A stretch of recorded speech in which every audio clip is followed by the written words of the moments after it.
ఓం విశ్వాని దేవ సవితర్ దురితాని పరాసువ యద్భద్రం తన్న ఆసువ. ధర్మప్రియ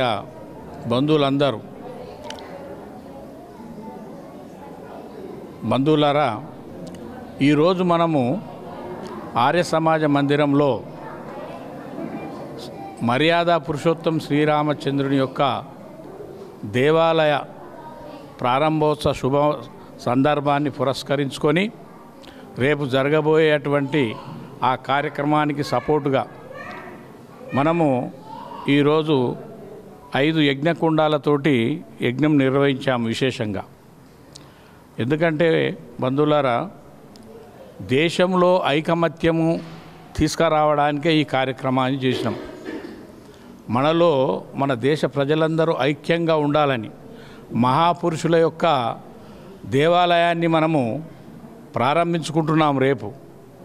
అందువల్ల ఆ శుభవేళ మనమంతా ఒకటిని చాటడానికే ఆర్య సమాజ మందిరంలో ఈ కార్యక్రమాన్ని మనము ప్రారంభించినాం. అయితే మన ఐకమత్యం లేకపోతే ఏం జరిగిందో, మన పూర్వజులు ఎంత కష్టపడ్డారో, ఎప్పుడైతే మనకు ఐకమత్యం లోపిస్తుందో విదేశస్తులు మన పైన పెత్తనం తెలాయిస్తారు. అప్పుడు ఏమవుతుంది, మన మందిరాలను ధ్వంసం చేసేసిండ్రు, మన యొక్క ధార్మిక స్థలాలను లేకుండా చేసేసిండ్రు.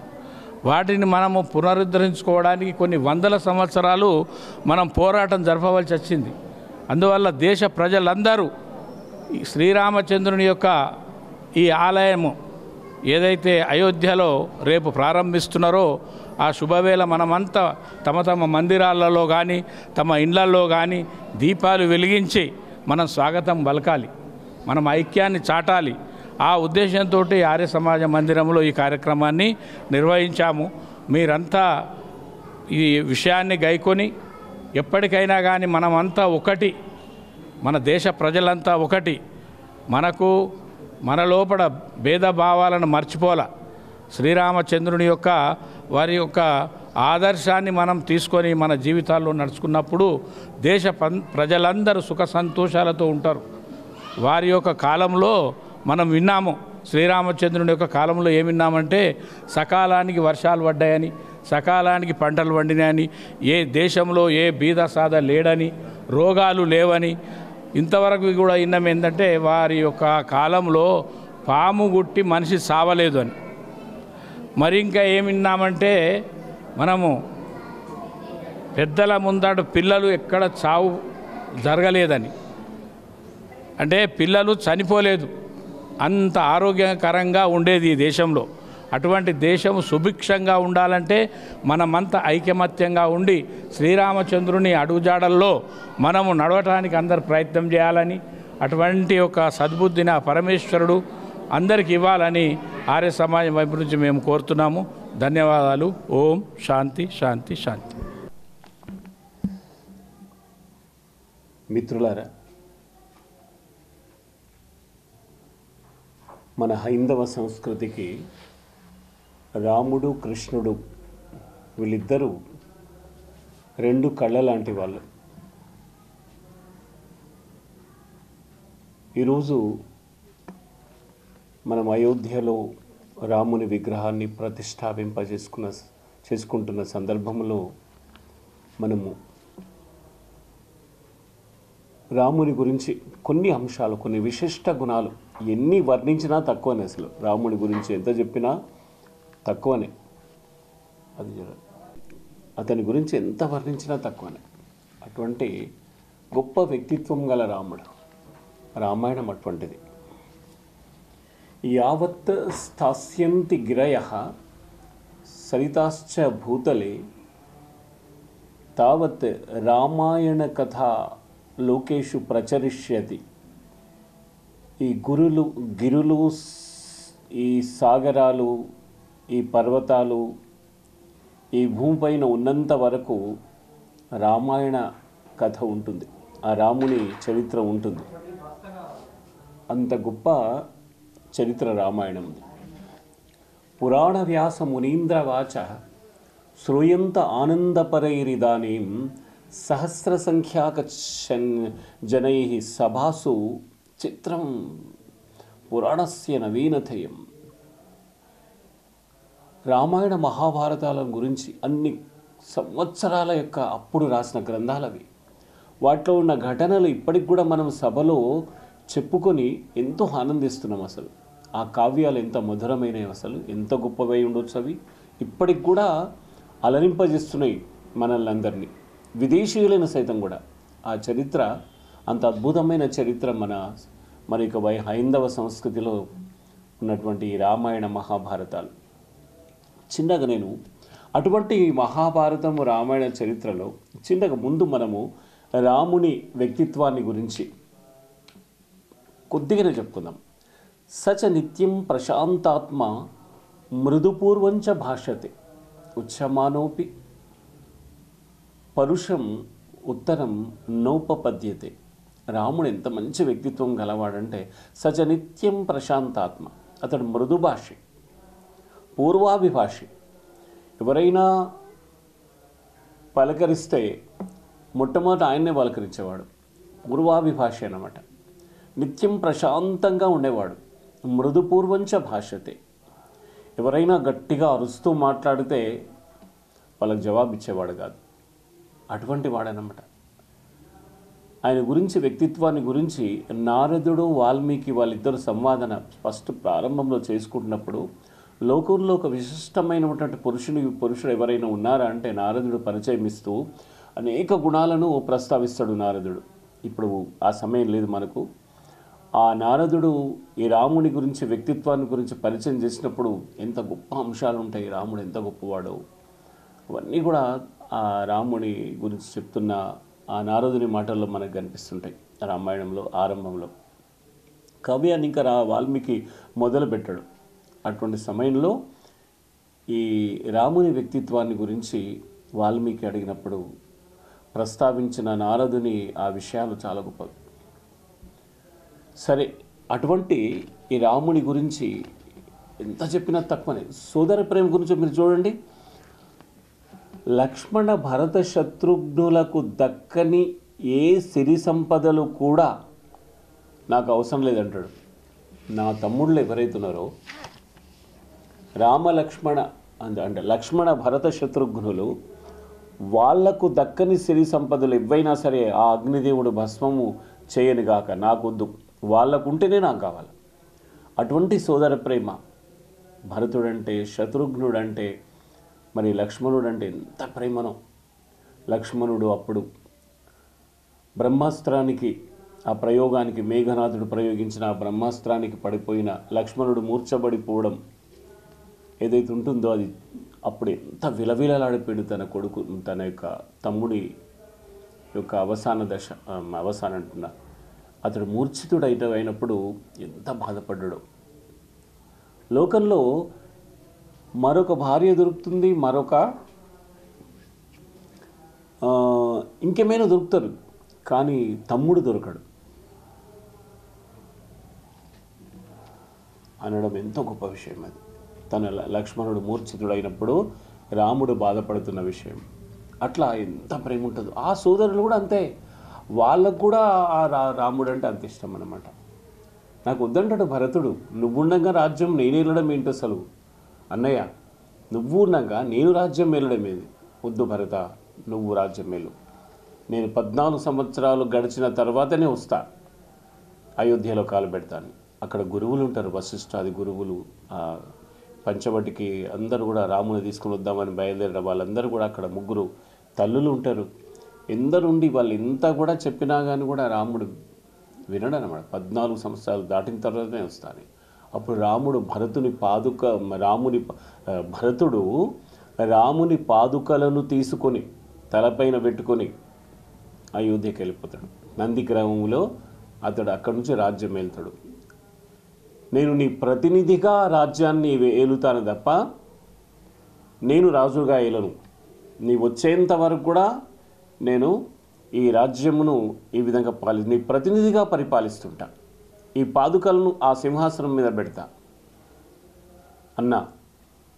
14 సంవత్సరాలు దాటిన తర్వాత నువ్వు ఇంకా రాకపోతే మాత్రం నేను అగ్ని ప్రవేశం చేస్తా అని చెప్పేసి ఆ పాదుకలను తల మీద పెట్టుకొని పోతాడు.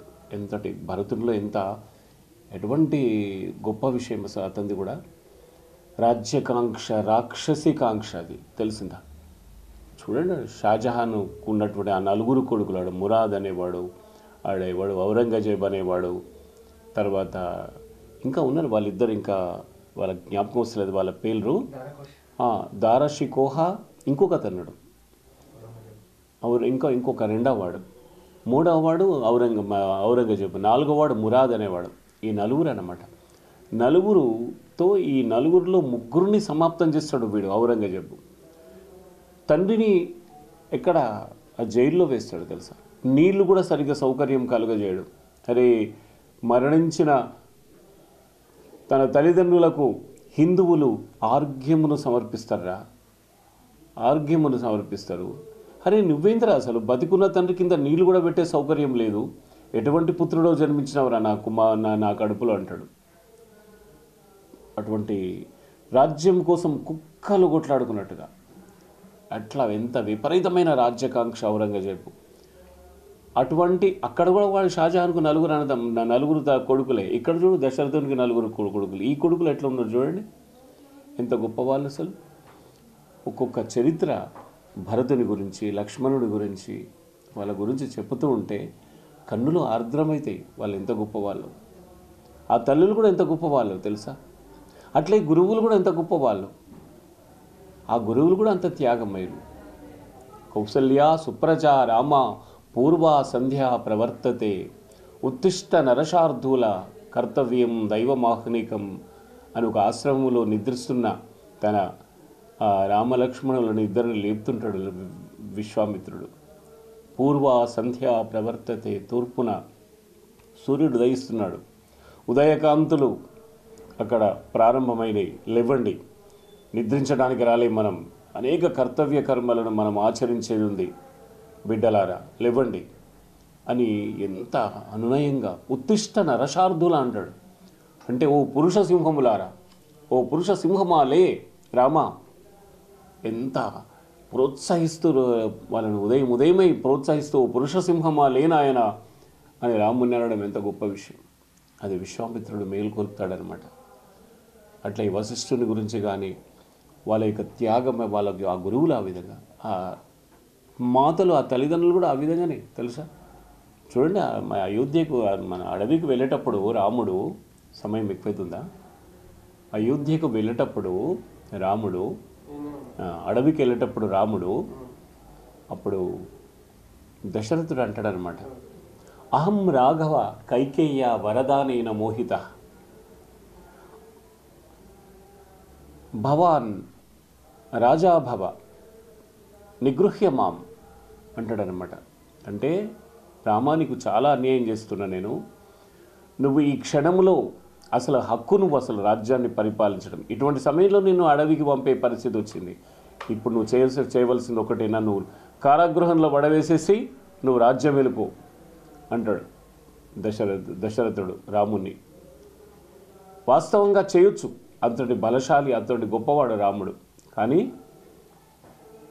రాముడు అట్లా చేయక ఏమంటాడు తెలుసా? భవాన్ వర్ష సహస్రాయ పృథివ్యా నృపతే పతి అహంతు అరణ్యే వత్స్యామి నమే రాజ్యస్య కాంక్షిత. తండ్రి, నువ్వే 1000 సంవత్సరాలైన రాజ్యాన్ని ఏలుకో, నేను నువ్వు కైకేయికి అమ్మకు మాటిచ్చినటువంటి విషయంలో నేను అరణ్యానికి వెళ్తా. నీ మాట అబద్ధం కావద్దు, నువ్వు అమ్మకి ఇచ్చినటువంటి ఆ మాట సత్యం కావాలి, మన రఘువంశ చరిత్ర నిష్కళంకంగా ఉండాలి. అందుకోసం నేను వెళ్తున్నా, అరణ్యానికే వెళ్తా, అరణ్యంలోనే ఉండడం నాకు ఇష్టం, ఈ 14 సంవత్సరాలు ఉండి నేను వస్తా అని అంటాడనమాట.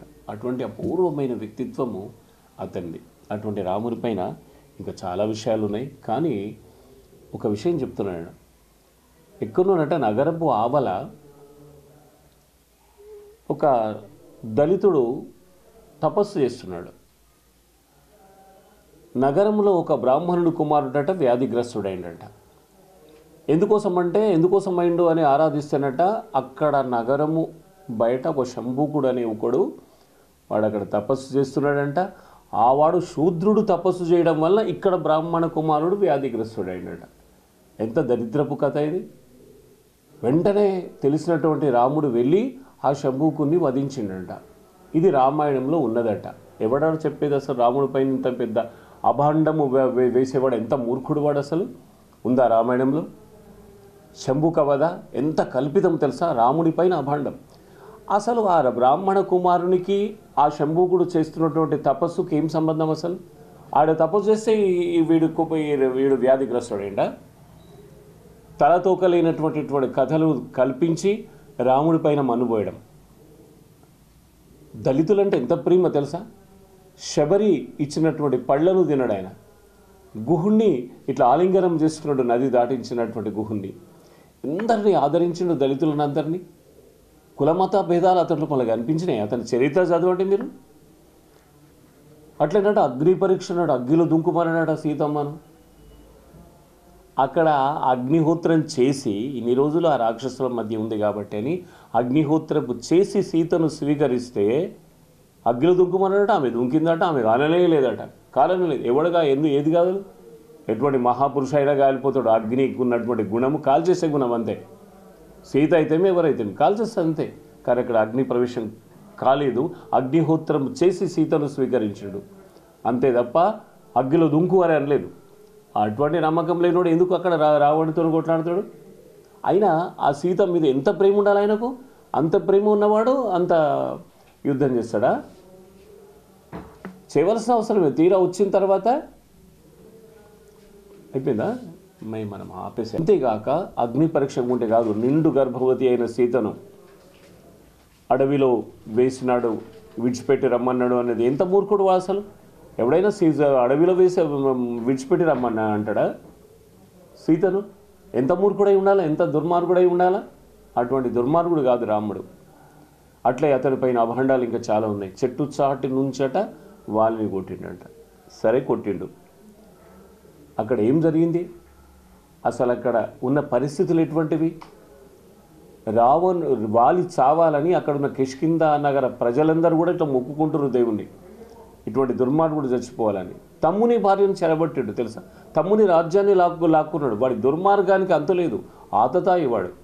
అటువంటి ఆతతాయిలను ఏ విధంగా చంపినా కానీ ఒకటేని శాస్త్రం చెప్తున్నది తెలుసు. అంతేకాదు రావణుడికి ఈ వాలికి మంచి స్నేహం.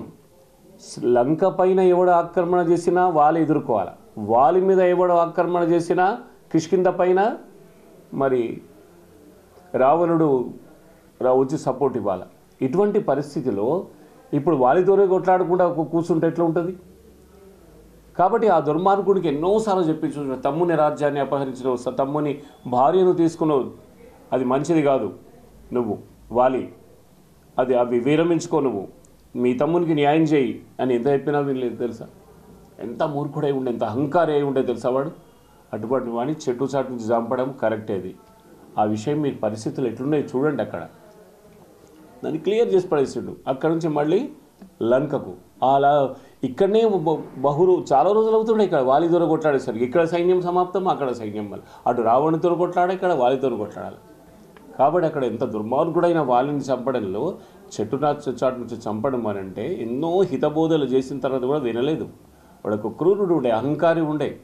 తమ్ముని భార్యని చెరగొట్టిండంటే వాడు ఎంత దుర్మార్గుడు, వ్యభిచారి ఉండే. అవన్నీ మీరు చదవండి రామాయణం. అటువంటి రాముని పైన మరి అటువంటి అపోహలు, మరి ఇటువంటి ఉండడం ఏదైతుందో అతని పైన ఇటువంటి నింద ఆరోపణలు, ఇవన్నీ కూడా చాలా విషయాలు ఉన్నాయి. ఎంతసేపు చర్చించినా తక్కువనే. అటువంటి రాముని వ్యక్తిత్వాన్ని గురించి మనము రాముని గురించి బాగా తెలుసుకోవాలి. మనం ఎంత గొప్పవాడు. అటువంటి రాముని గురించి మనము ఏదో 4 విషయాలు నాకు చెప్పమంటే చెప్పాను నేను.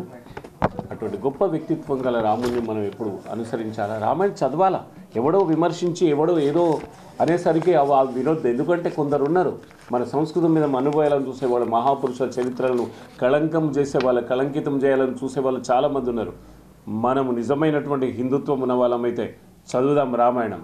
మన పైన, మన రాముని పైన ఎవరు ఆరోపిస్తున్న వాళ్ళకు ధీటుగా సమాధానం ఇద్దాం. అటువంటి సమాధానాలు ఆర్యసమాయం బాబా నుంచి ఉన్నది. ఆర్యసమాయము రాముని ఎంతనో అభిమానిస్తుంది తెలుసా? రాముని యొక్క వ్యక్తిత్వాన్ని గౌరవిస్తుంది. ఎటువంటి కృష్ణుడి పైన కానీ రాముడి పైన కానీ ఆరోపణలు ఆర్యసమాజం ఊరుకోదు. ఎటువంటి వాళ్ళని శాస్త్రవేత్తం చేయడానికి మా దగ్గరికి రావచ్చు, వాస్తవాలు తెలుసుకోవడానికి రావచ్చు. మా మహాపురుషులను ఎవ్వరు నిందించినా కానీ కూడా రాముడట మాంసం తినాడట, ఎవడరా నీకు మాంసం తినాడని చెప్పడానికి నోటి నుంచి అనంగానే అయిపోయిందా రాముడు మాంసం తింటాడా? ఎటువంటి అపోహలు, మహాపురుషుల చరిత్రల మన్నుపోయడం. అసలు ఏం లేదు, ఎవడో అనగానే మాంసం తినాడంటే మాంసం తినాడట. ఇటువంటి వీళ్ళు కొందరు ఉంటారు దుష్టులు, తెలిసిందా? వాళ్ళు ఈ సంస్కృతిని నష్టభ్రష్టం చేయడానికి చూస్తే మేము ఊరుకోం తెలుసా. ఈ సంస్కృతిని రక్షించడానికి నడుము బిగించినటువంటి ఆర్య సమాజం మహాపురుషుల చరిత్రలను మా దగ్గర వచ్చి తెలుసుకోవచ్చు. నాకు ఈ సమయం ఇచ్చినందుకు ధన్యవాదాలు. ఓం పట్టణ ప్రజలందరికీ శ్రీరామ మందిర ఉత్సవ ప్రారంభం సందర్భంగా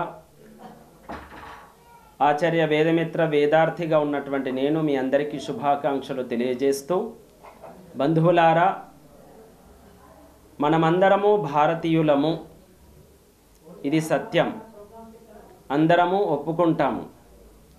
భారతీయులమైనటువంటి మనము మన సనాతన సంస్కృతిని తెలుసుకోవాల్సినటువంటి అవసరం చాలా ఉంది. సనాతన సంస్కృతి అది వేదానికి అనుకూలమైనటువంటి సంస్కృతి.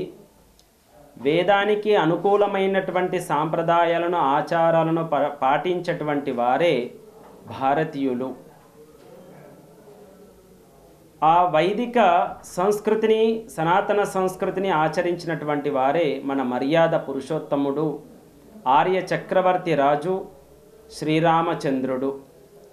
ఆ శ్రీరామునిలో, పరమేశ్వరునిలో ఏవైతే అనంత గుణాలు ఉన్నాయో, పరమేశ్వరుడు ఏ విధంగా అయితే పవిత్ర స్వరూపుడో, పరమేశ్వరుడు ఏ విధంగా అయితే అందరి కొరకు ప్రయత్నం చేస్తుంటారో, పరమేశ్వరుడు అందరికీ ఆనందాన్ని, శక్తిని ప్రసాదిస్తాడో, ఆ అనంత గుణాలలో ఉన్నటువంటి సమస్త గుణాలలో ధరించినటువంటి వారు శ్రీరామచంద్రుడు.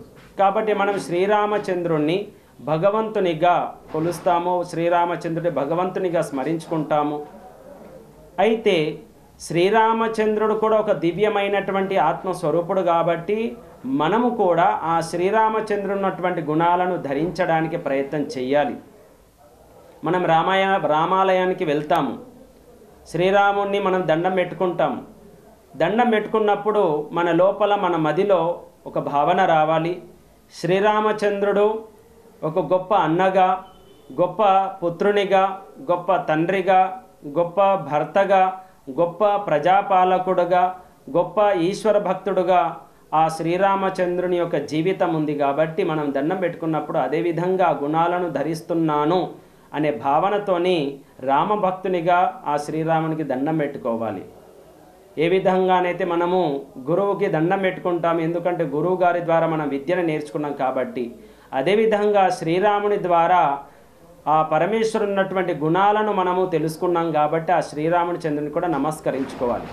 మరి ఈ సందర్భంగా ప్రతి ఒక్కరు కూడా ఇంట్లో శాంతి కొరకు కుటుంబ సభ్యులందరూ కూడా కలిసిమెలిసి ఉండాలి.